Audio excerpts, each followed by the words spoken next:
And now, a special Friday night edition of Night Talk on PCNC. Let's get to the point. Good evening and welcome. I'm Dimitri Vassilaris, columnist, Pittsburgh Tribune Review, and I am your special guest host this evening on Get to the Point, Night Talk's every Friday evening program. We have a wonderful panel for you this evening. Let me introduce them to you right now. Sitting right next to me is Rick Bergman. Rick Bergman is a KDKA TV talk show host, radio talk show host, excuse me, and you're on TV today, all right. And next to him, we've got Audrey Gusky, professor of marketing for Duquesne University. And next to her, we've got Vince Gaskib, who is Allegheny County Councilman, District 5, Bethel Park. Welcome all of you to Night Talk. Get to the point. Great to be here, Dimitri. Now, a lot of issues that we're going to be getting to this evening. I'm going to start with the decision that the Supreme Court just came out with yesterday. A fascinating decision because it essentially said that eminent domain can be used to take your home if the municipality thinks that there could be a better use of your property. It's a very, very scary thing, and I want to hear what my guests have to say about that. So let's start here with Rick. Now, Rick, you're aware of the decision. Do you think this is a good idea? Is this something that you would favor or oppose? Yeah, it's a tough call, Dimitri. I mean, obviously, to my way of thinking, the needs of the many outweigh the needs of the few. However, I think we all have a soft spot in our heart for the little old lady who is trying to hang on to the homestead. I think really you have to examine it in a case-by-case situation. I would hope that it's something that wouldn't be done solely for economic reasons, and just sort of a one-size-fits-all I don't think covers it in this particular category. Audrey? I agree with Rick. I think the story is if it's for the good of the whole community. They've talked about things like the Inner Harbor wouldn't have occurred in Baltimore, and in Mississippi we wouldn't have the Nissan factories and things like that. So I think overall, if it's going to improve, bring more economic development and growth into the area, then I think it's a positive thing. Of course, as a homeowner, I don't want to lose my home and my community, but you really have to look at the good of the entire area. Vince, do you agree with these two? I think it's troubling because I think up until now government has used eminent domain. In fact, we use it on county council for infrastructure type projects. You know, there's projects for the betterment of that area, whether it's an expressway, like the Montfayette Expressway is a good example, where homes have been displaced. This ruling, if I understand it correctly, basically means that if a strip mall has more economic impact to, let's say, Route 51 or Route 88, then those homes are somewhat not as important. And that, to me, I think is a different dynamic than what we've seen, and certainly maybe on a larger scale. I want to talk with you more about this because this ruling said that unlike in the past where the government had the right to take your property, to pay you for it, even though you didn't necessarily want to sell it, but to pay you for it for a public use like a road or a bridge or a school. This is different because now your house can be taken, your property can be taken if the government thinks that it can find someone else, some developer, that will be able to develop that land to create more taxes, to create more jobs, to just make the community better. This is a very, very big change from public use. Now, would your position change in light of this? Not at all, Dimitri. I think, though, Vince did make a good point, and one that I reiterated earlier, the idea that if it's solely for economic reasons, then I think we've got some problems here. That's what it is. Yeah, that's the whole point of it.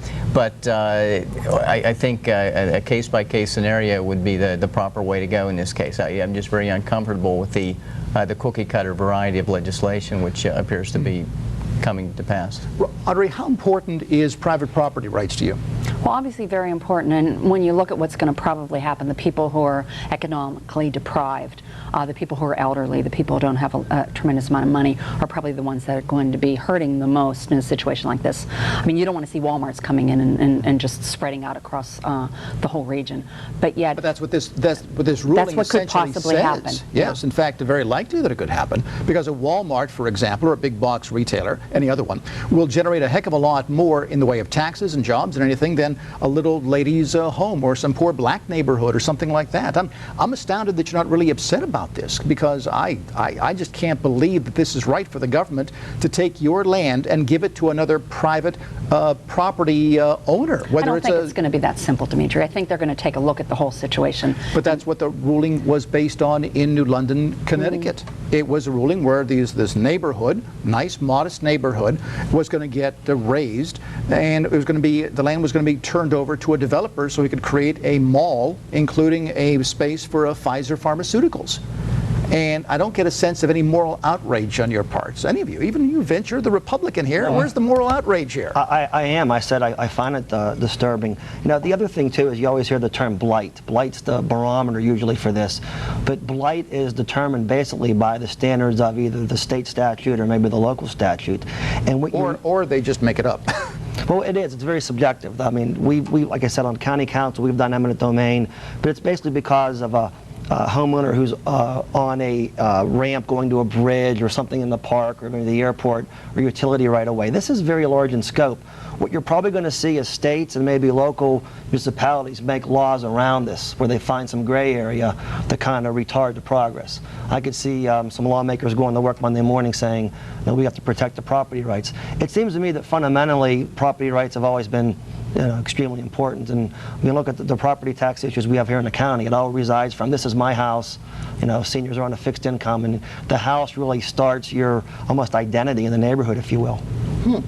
So, any other thoughts on this ruling at all? We're saving the moral outrage, I think, for some of these other issues, Dimitri. It's coming. Excellent. So maybe we could talk about the Corporation for Public Broadcasting next. The Republicans decided that, in Congress, decided that maybe we need to start cutting back on public funding of public broadcasting. The Corporation for Public Broadcasting was facing a $100 million cut in funding, and that lasted for about 3 or 4 days until the public radio and TV stations organized a campaign and were able to get the money back into their funding. The question, of course, is, was that a good idea or not? So we'll be talking about that next, and I'm glad you are with us. Our director is Calvin Washington this evening, and our audio man is George Parfit, and I sure am glad you are here with us. It is Night Talk, Get to the Point on PCNC.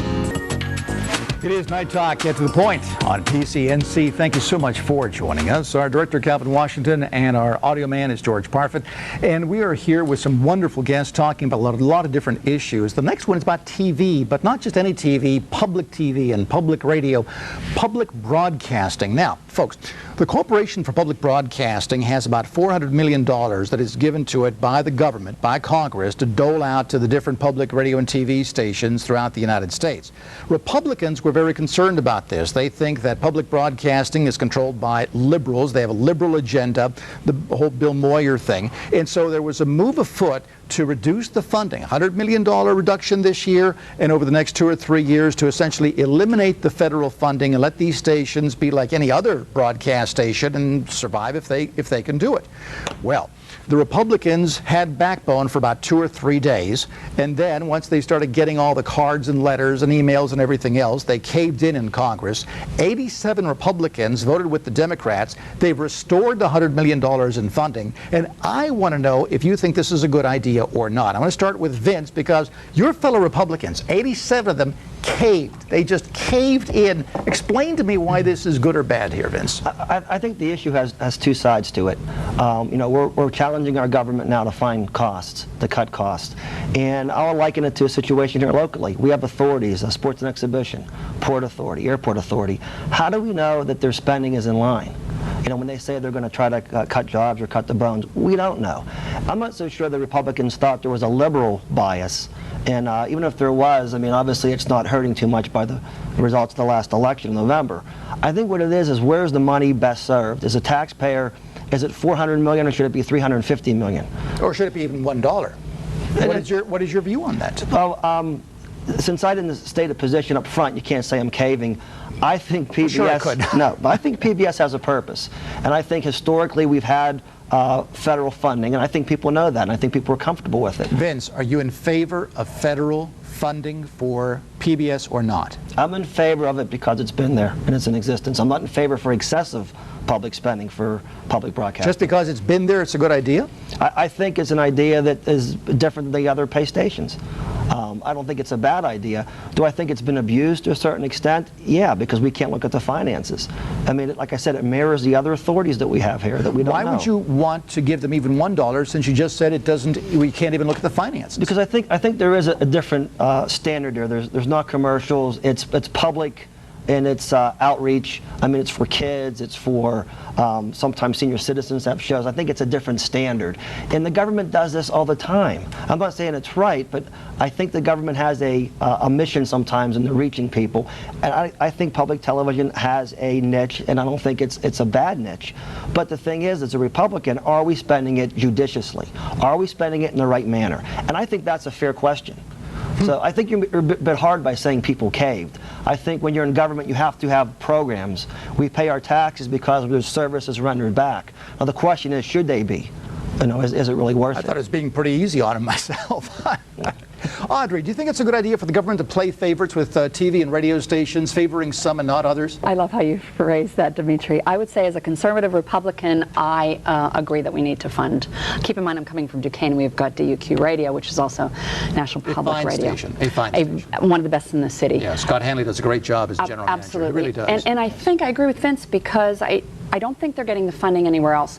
The ideal situation is to have corporations fund it and individuals, but how often do we go and call and donate money? And corporations are doing something, but I think it's not enough. And I agree for the common good, because of the programming, the educational value that's offered, that you can't find it anywhere else. I think it's a huge benefit. Well, if there's such a demand, then why do they need any funding at all, Rick?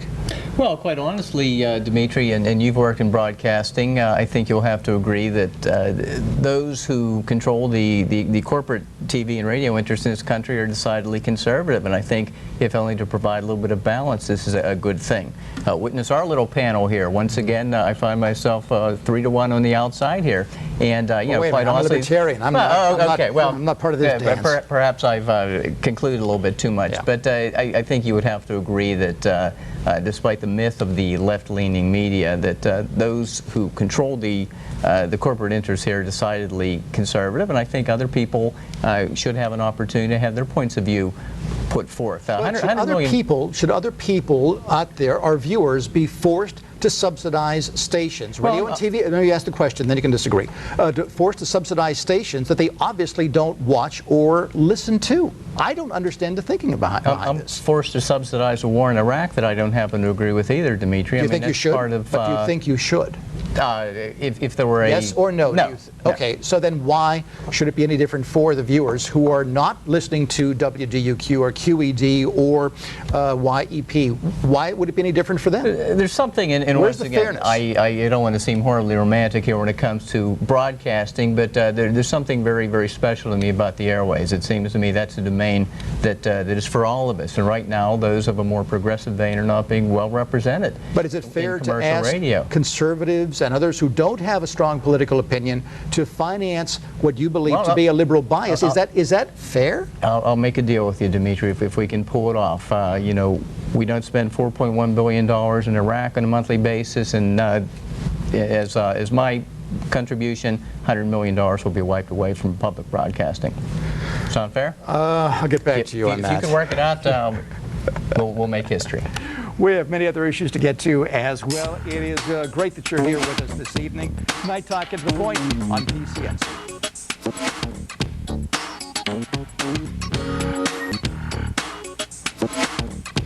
It is Night Talk at the Point on PCNC. Dimitri Vassilaris, columnist, Pittsburgh Tribune Review, special guest host this evening. Thank you so much for joining us. Every Monday through Thursday, it's Ann Devlin Night Talk, and then every Friday evening, a different celebrity guest host. Tonight, you're stuck with me, but we've got a great panel for you. And if you've been watching, then you know that's already the case. And if you just tuned in, you are in luck. You're going to really enjoy the rest of this program. Now, during the commercial break, I was talking with one of my guests here about my grocery shopping patterns, and I discovered that she's got a real problem with a certain store. A certain store, this all kind of fits together in a yin-yang sort of cosmic sort of way. A certain store that does a lot of business in China. Now, one of our guests, Dr. Audrey Gusky, professor of marketing at Duquesne University, was in China for about a month. And I want to talk with you about that and then tie this in with Walmart. So tell me first now, where did you go and who were you with there in China? We took a group of 20 students. There were 3 faculty there, and it was basically a study abroad trip. And we started off in Tokyo. We went to Beijing, Shanghai, and Hong Kong. It was an educational opportunity for the students, and it was one adventure after another, power-packed marathon, day after day. Like what? Adventures. What happened? Well, we were visiting corporations, we were climbing Great Walls, we were seeing temples. I mean, you name it, we did it. The adventures in food, the adventures in meeting different Chinese students and faculty was absolutely wonderful for the students, and most of them agreed that was really the trip of a lifetime. What did they learn? If there were one thing you could say that they learned above all else, what would that be? I would say that they learned the relationship they built with the Chinese students was incredible. We may have seen many different ruins and ancient temples and various things like that, but yet our students, we spent time in the dorms with the Chinese students. Do they speak English? They spoke fluent English. They were brilliant. Did our kids speak Chinese? Of course not. Okay. No. We could barely say hello, thank you, goodbye. And but they bonded, and I mean, when we left, the Chinese students and the American students were hugging, kissing, and crying. It was incredible international relations, and I think the biggest thing they learned is that people are people wherever they go, and the beauty that they found in the Chinese students will last a lifetime. And they've made friends, and they're emailing back and forth, and hopefully we're going to have some of the Chinese students come and visit us very soon. And yet you told us during the break that you thought China would be a tremendous threat, or is a tremendous threat to the United States. Totally agree. I think it was very scary. We would wake up every morning to see the Chinese students, thousands of them, marching on the campus. And marching on the campus of the university. They were, you know, I mean, it was just men and women, something that they did.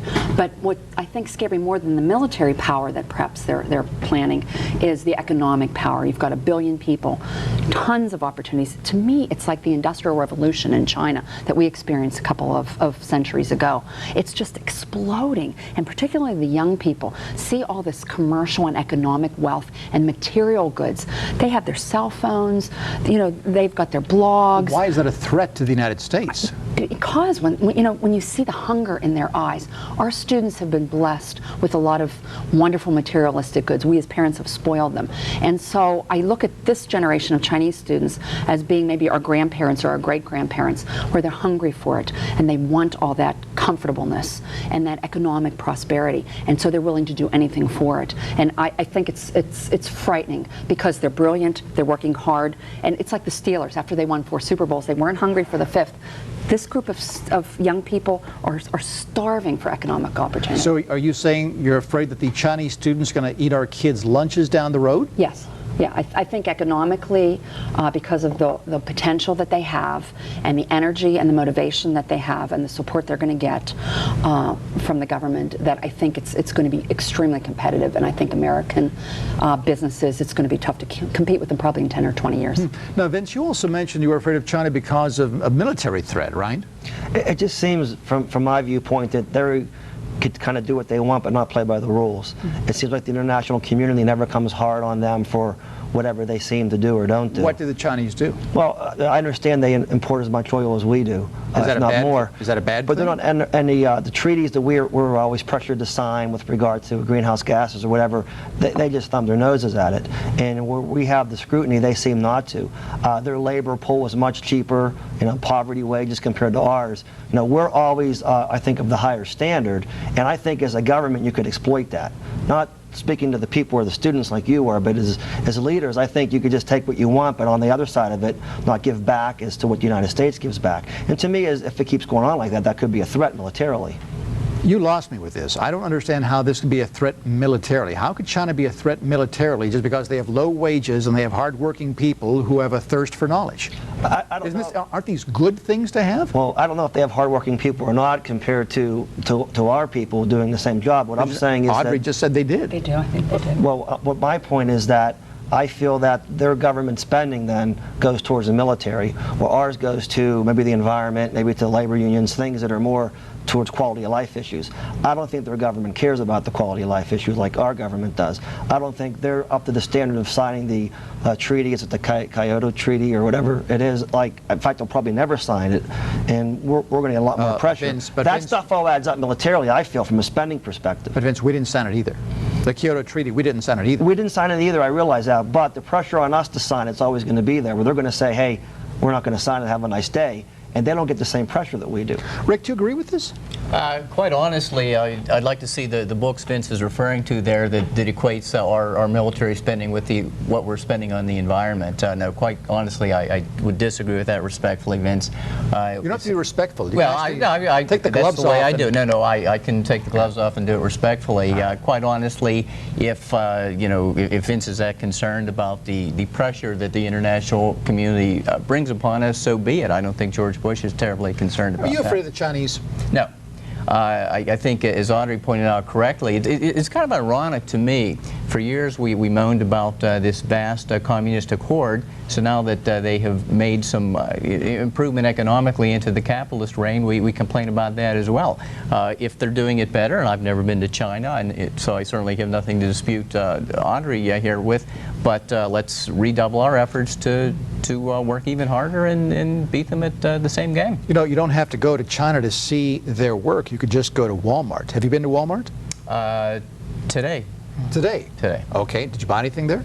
Diet Pepsi, which you could not get, I understand, normally. And you referred to earlier the idea that some of the things that you normally would find in grocery stores are now being found in that. Oh yeah, I used to shop at different grocery stores, one specifically in the area, and I got to tell you that the clerks were so indifferent, the produce section was so poorly cared for, that I decided, oh what the heck, I'm going to try Walmart. Even though I don't like big places with lots of noise, I went there and I must tell you, they've made a convert out of me. The clerks extremely friendly, extremely helpful, got in and out very quickly. They had plenty of people at the checkout counters. It was a very good experience and low prices. And tell you what, I want to talk with you more about that because this ties in with this whole China segment here. I want to see if this really is a good idea for Walmart and the stores like this to be getting a lot of their merchandise from China. Okay, low prices, but at what cost? So that's coming up next. Stay tuned for that. It is Night Talk, PCNC's Get to the Point.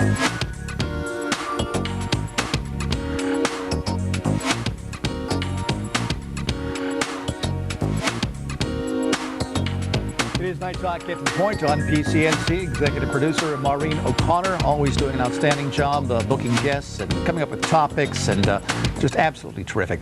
Now, in the last segment, we were talking about China. Audrey Gusky, professor of marketing at Duquesne University, was there for 1 month, chaperoning her students and learning a great deal about the country. And when she was over there, she also got to see, or at least hear about, the opening of a brand new Walmart over there. Now, what did you hear about Walmart other than they certainly have a big trading deal with China? Well, obviously they do, because a lot of the products that they sell in this country are from China. It was a huge opening, very ceremonial, and just a lot of media exposure. But the point is that Walmarts are being just welcomed with open arms there, and all of the Chinese customers are excited and really thrilled that Walmart is there. Isn't that a good thing? Well, it's a good thing for Walmart's. You know, as I've said many times on this show, Walmart makes me nervous. They've got more people they hire than the whole U.S. military, and the power that they have, and they're putting all the mom and pop stores out of business. So that makes me very concerned. That's my concern too, Dimitri. I mean, the mom and pop stores? Well, exactly. The impact in the culture. And I've never been to China, but for over 30 years I've been traveling to Argentina. Really? First time I went to Argentina, I would have never imagined a Walmart, but indeed when you get down there now, there it is. And that to me is kind of a sad thing. I mean, I didn't travel 10,000 miles to see Walmart. I traveled to see something of the local culture. So yeah, to me that's a rather sad thing. Vince, are you upset with Walmart? I think as a consumer you have the ultimate vote with your wallet. And if Walmart's able to set up something where they're efficient, then you make your judgment when you go shop, whether it's for hard goods, clothing, or for groceries, which you're getting into now. I think their appeal is prices, and maybe some consumers like upscale. They want something of a bit higher nature. Then you have that choice to make. But certainly, did Walmart do anything different than Exxon did at the turn of the century, or Henry Ford did, or GM did? Probably not. But I don't know if we could condemn them because they're successful. Would you stop a Walmart from coming into District 5, Allegheny County?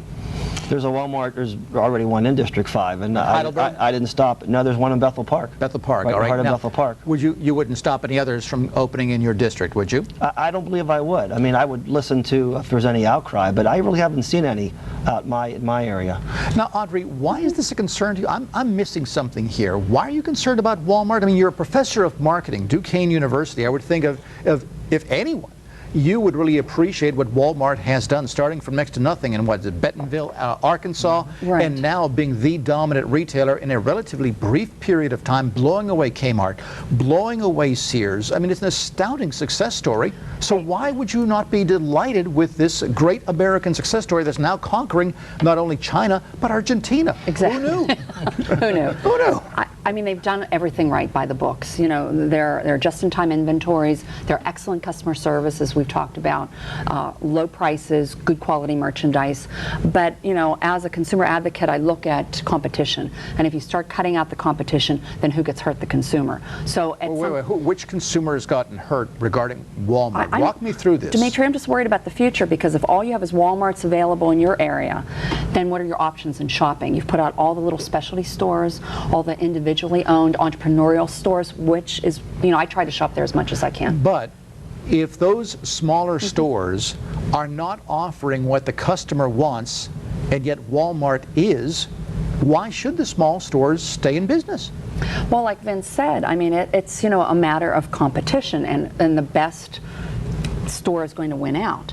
And so? And so they have, but my concern is you've got these huge conglomerates with all that money and capital that they're being backed by. Isn't that a good thing, though? It is, but it's so much power, and it's so much that they have, that I think at some point they're going to wipe out all the little stores, and all you have is Walmart. And then where are you going to shop? How would they wipe out all the little stores? Walk me through this. Walk me through this. Well, how would Walmart wipe out little stores? Well, you look at, that's what their strategy has been. They go into the small towns, midtown America, and you know, they come in there with the low prices because they have the volume, power buying, and as a result, they're putting the smaller stores out of business. So low price, wide selection, yes. Great service. Yeah, that sounds like a really big threat to our economy. Yes, sir. Now, Rick, are you afraid of Walmart? Oh, I certainly don't fear Walmart. I fear nothing, Dimitri. I'm fearless. I would, however, to get back to your earlier question, yes. If one were to come to my community, and there is one, I would oppose it, not for the reasons that necessarily that have been referred to here earlier. I just don't like the idea of the loss of the green space, particularly in the area where I live in the North Hills of Pittsburgh and Gibsonia. So it wouldn't matter what store would go in there. You'd ban all stores from coming into your area. I think we have to have a game plan when it comes to, yes development. or no? That is something you examine on a case-by-case situation. So it could be a yes. Is that what you're saying? Conceivably. Why not a Walmart? My concern, I think the amount of space, number one, it would take up. My concern is the pell-mell way in which we are developing some of these areas without much of a game plan. I grew up in Gibsonia in the 70s. It was a fairly rural area. Now, you know, you look at it, it's becoming like McKnight Road. That is a concern to me. The same situation. The places I used to play in are Vince Gaskin was shaking his head like in disbelief as Rick was talking. We're going to take a short break here, and then we're going to find out what was in Vince's head listening to Rick. So stay tuned for that. Fasten your seatbelts. So we're in for a bumpy night. It is nighttime. Get to the point on PCNC. Dimitri Vasquez, Pittsburgh Tribune Review. Thank you so much for joining us. You can see another broadcast, a repeat broadcast of this program. We're doing this live 8 o'clock Friday evening, but you can see it again 2 a.m. Saturday morning. So if you're not planning to go to sleep, then just keep your dial set right here on PCNC. Or if you do fall asleep, set the alarm for 2 in the morning, and then it'll ring, and then you can watch this show again. And also it'll be on 5 to 6 p.m. on Mondays, so stay tuned for that as well. Now, the last segment here, Rick was talking about Walmart and his concerns about whether Walmart should be allowed to stay in, or go into business in the North Hills in Gibsonia, I believe. And as Rick was talking, Vince Gaskin, Allegheny County Councilman, District 5, Bethel Park, was shaking his head. And so we're going to find out now why you were shaking your head. I'm assuming it wasn't Parkinson's, right? I was just practicing because I do that for my county council seat when the Democrats run the meeting. And actually, you know, I think before Walmart could come into any town, the representatives that we elect locally make that decision because it's a zoning undoubtedly a zoning change or variance will be needed. So you got your local town commission, you got your school board, and possibly even the county. So, you know, it could be your neighbor, your relative, whoever on that local board. So it's not like there's not a local flair within that realm, so that Walmart's getting consideration or not consideration. I think the other thing is, you know, we're making it sound like it's zero sum. If they come in, then someone's going to lose. There's plenty of small businesses that are still doing well. Small hardware stores out in my district that are doing just as well as ever. And we have a leading retailer right here in Pittsburgh, based in Pittsburgh, food retailer, that's not closing up shop just because Walmart's selling groceries. They're doing very well. They're very well regarded. Which retailer are we talking about here? John Eagle? John Eagle. Okay. I mean, they've met Walmart, I believe, head to head and offer a different type of service. So, you know, Walmart's around, but it doesn't exactly mean it's going to be a negative vis-a-vis the other businesses or even the towns that they're going into. I don't dispute that, Vince, and obviously these decisions are made by the town fathers. With all due respect to elected officials, some of these folks aren't exactly the sharpest tools in the shed.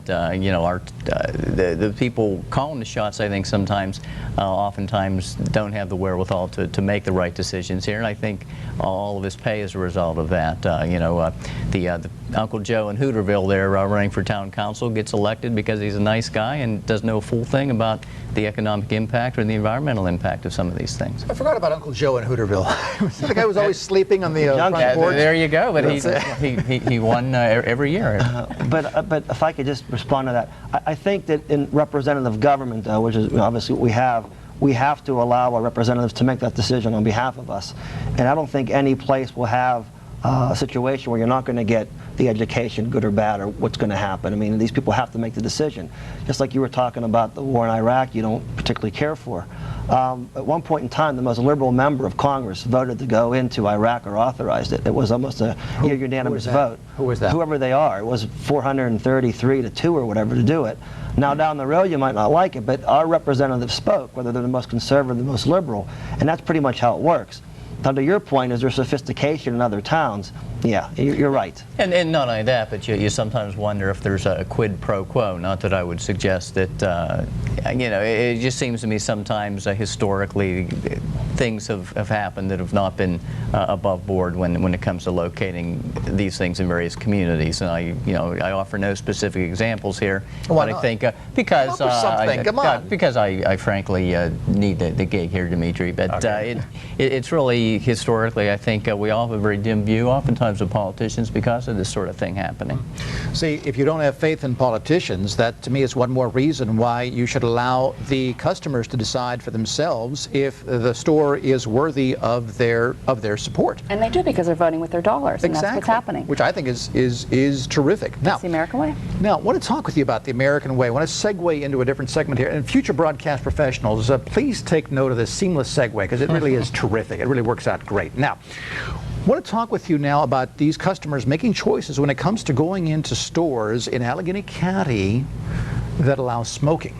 The Allegheny County Board of Health, Dr. Bruce Dixon, who's a terrific guy, and I believe he sits right there, I think, every other day with Ann Devlin, or just about here, Monday through Thursdays. He really is a terrific guy, though, as is Ann. She's great as well. But they're Terrific starting, guy? well, now you know what I'm trying to... You said we could make fun of you, Dimitri. Sorry.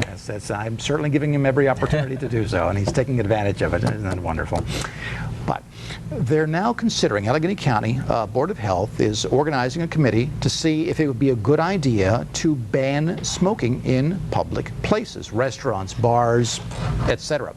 Now, do you think this is a good idea or a bad idea, and why? Let's start with Vince, because you are Allegheny County Councilman. We are talking about the Allegheny County Board of Health. What are your thoughts on this? Well, first of all, procedurally, they'd have to develop the policy. The only county council could pass an ordinance. So the body I sit on would have to pass it or not pass it for it to be operational.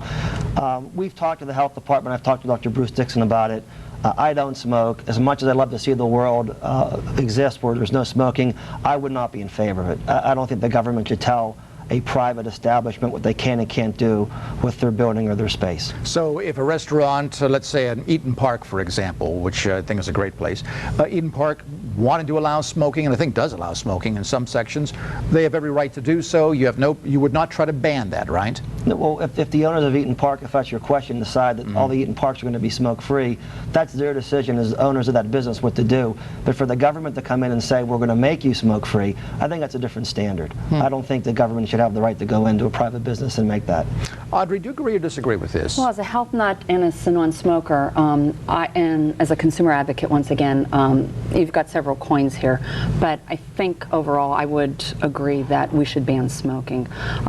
Not that you're encouraging it when Eaton Park offers a smoking section, but if you make it more difficult for people, hopefully the incident of smoking will decrease. I'm a little confused. Are you saying that a restaurant or a bar, you're saying that the Allegheny County Board of Health, for example, if they came up with a way to ban smoking and Allegheny County Council approved, you would be in favor of this? I would be in favor of that. Even if the customers and the owners of the stores wanted it to happen, Audrey is saying, no, you can't do this. Is that what you're saying? That's what I'm saying.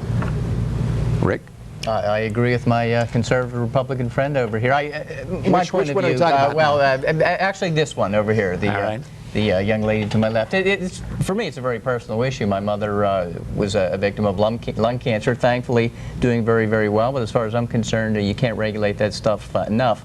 And isn't it interesting, just days ago we had decided that medical marijuana was not a good thing, but now we say that we should continue to subsidize the tobacco industry, we should permit smoking to take place. I mean, the government in the past has stepped in and said this is bad, this is something that's wrong, and we're going to put the kibosh on it. Why not with respect to smoking? Well, why not indeed? I'm going to talk with you about that and start asking these folks some tough questions about that to see if they can really be consistent in their position. Why not indeed? Stay tuned. That is coming up next. It is Night Talk, Get to the Point on PCNC. Night Talk, Get to the Point on PCNC. Now, in the last segment here, we had our guests tell us what they thought about a smoking ban in Allegheny County. That is, if you wanted to be in a restaurant or a bar that allowed smoking, 2 of the 3 panelists said no, we would ban that if we could. So now I'd like to find out why. Let me start with Audrey here. Now, Audrey, you say you're a conservative Republican, right? And yet it sounds to me like you're a big fan of Big Nanny telling other grown-ups what they can and cannot do. Specifically, I smoke cigars.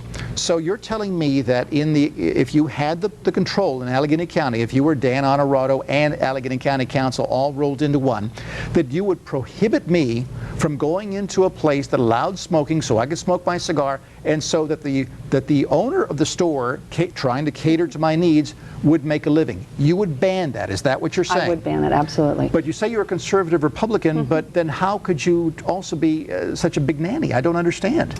Well, my concern is you're smoking in my air and you're polluting my freedom. Your air? Yes. In the bar? In the bar. But you're not in the bar. I am in the bar right next to you, Dimitri. I'm on the bar stool right next to you. So then why are you there if you don't like that store's or that business's policy? So you're saying I should perhaps move to another part of that restaurant or bar, or not go in there at all? Why not go into places that share your values and allow me to go into places that share mine? It sounds like a discrimination issue. We're going to end up having smokers versus non-smokers. And you know, to me, the situation is, if I'm sitting next to you and you're smoking your cigar and it's infringing upon my health and my benefits. But then you wouldn't be in that store in the first place. I mean, you would know that the store would have smoking. Would not. Maybe I heard it was a good restaurant, or what happens when you go to what happens when you go to a restaurant that has bad food? Do you ever go back there? Or bad service? No. Or bad service? Absolutely not. So then why not go to a type of place that has the type of service, the type of smoking policy that you like? But if you think, Dimitri, overall the way the policy is now, most restaurants and bars have the option where you can go to smoking section or non-smoking section. But yet even if you're a non-smoking section, you still are breathing in the air of the smokers. So why not go to a place that bans all smoking? Why can't you just go outside? It's a nice night and have your cigar outside and then come on back in and join us. Because it's my money, I earned it, I'm an adult, and I would like to live my life the way I choose. Now, and ditto for me too. It's my life and my money, and I want to have my cognac in that particular bar. So Rick, explain to me now why you think Big Nanny is a good idea. We're telling adults what they can and cannot do with a perfectly legal product like tobacco. Well, there's the rub, Dimitri. Why is it legal? Why should it be legal? I'm under a lot of stress doing this show. I think I'll go out and do some crack cocaine here when it's all over. Of course I'm not going to do that because it's bad for me. It's illegal. It seems to me that tobacco, the most addictive drug in our culture, is the one that we handle with a kid glove attitude. And like yourself, Dimitri, I too enjoy an occasional stogie. If you have some, we'll smoke them after the show here tonight. But Likewise, like Audrey, why in the world, if I like a certain restaurant, why in the world should I not go there? Because the guy down on the other side of the room is going to light up a big stove. But if the restaurant has a policy that you don't like, well, I understand because that's what you're talking about here. Okay. You're saying, well, I don't like the policy of this restaurant, therefore I am going to ban all smokers from these restaurants that I like. And then where does that leave me and the rest of us who still believe in personal freedom and personal responsibility? Maybe that restaurateur decides he doesn't like African American people. I'm not going to serve African Americans There here. are laws against that. But there aren't laws against a legal product. But this is what we're talking about, the establishment of a law. That's precisely the point. We're talking about a potential county law here. So you would actually tell grown-ups that they could not do these things because you don't think that's good for them? We do it all the time. Okay. It's the libertarian coming out in you right now, Dimitri. But personal freedom, personal responsibility. I mean, I don't understand this. The country's getting ready to tell a person they cannot light up a flag if, in fact, it's their personal property. Now, once again, I'm not advocating this sort of thing, but it would seem to me that as a libertarian, you ought to be outraged to think that the Congress is about to change the Constitution in such haphazard. Well, I want to talk with you about that. We're going to take a short break here and then do our last segment, and we'll talk about the flag burning issue. Some very interesting angles with this that a lot of people are not aware of. So we'll talk about that as well, and maybe if we have time, some other issues too. So stay tuned.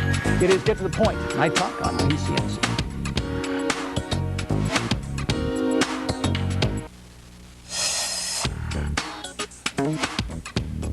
Night Talk at the Point on PCNC. We had a surreal segue here in this last segment. We had Rick Bergman here talking about secondhand smoke and about whether there should be bans of smoking in restaurants. And out of the blue, he starts talking about a flag burning issue. And I went, well, okay, sure, why not? Let's talk about it. Since the House has just approved an amendment for the Constitution that will essentially prohibit flag burning, how did you get to this again? How did you get me all turned around to this issue now? Well, we were talking about personal freedom, Dimitri. But once again, let me be the talk show host here for a moment and turn the tables a little bit. You suggest that you're a libertarian. I have no problem with that. How do you feel about this particular amendment, amending the Constitution to prevent somebody from doing this? Oh, I think it's a terrible waste of our time and money. I mean, if somebody wants to burn a flag, even though I think it is obviously, not patriotic and all that, I have no problem if somebody decides to do that as a form of expression. Which is exactly what it is. Now, Audrey, you're a conservative Republican, you say, right, even though you love the nanny state. So tell me, this flag burning amendment, do you think this should be part of the Constitution that prohibits flag burning? Well, a woman just having come from China and walked through Tiananmen Square, I mean, the images are going through as to government control, and we need our freedom, and I would say, I wouldn't make a constitutional amendment to do that. So you would oppose that then? I would. I mean, not that I would encourage people to do that, but it's a statement that they're making, and I would say this is America. They should be free to do it. Vince, you're the other Republican here on the panel. How do you feel about this? I'd support it. Why? And not to be hypocritical, but on the smoking, I don't think the government should tell a private business what to do. The flag to me represents a symbol. It represents what this country was founded on, and like everyone's saying, there's no reason to do it. And just to say, well, I want to do it because that's my expression, that's the wrong symbol to pick. That sends the wrong message to the brave men and women who've died for this country. You could burn a cross, Vince, but no problem with burning. But the thing is, you're saying there's an amendment right now in Congress. Okay, specific to that, would I support it? Yes. If we bring all these other things around it, the thing is, will you support it? And yeah, I would. I think it's wrong to burn the American flag. Well, I'm a little surprised that you would take that position, because it's my understanding that the government encourages us right now to burn American flags. Do you know what I'm talking about? Well, when you dispose of a flag. When you dispose of them, the government says you should burn the American flag. So now if we have an amendment saying, well, you can't burn the American flag, can't I, as a protester, simply say, well, I'm just getting rid of the American flag the way the government has recommended? I don't know if you could blur the two. I'm not really familiar with the amendment, but I just think it's wrong to burn the American flag. It's a symbol of our country. I could talk with you folks all night long, but unfortunately we're just about out of time. I want to thank you, Rick Bergman and Audrey Gusky and Vince Gascab. Thank you all very much. It's just terrific. Very quickly. Duquesne University will be hosting the apprentice tryouts in July. We're excited about that. Thanks a lot, folks. Have a good night. Night Talk PCNC. Get to the point.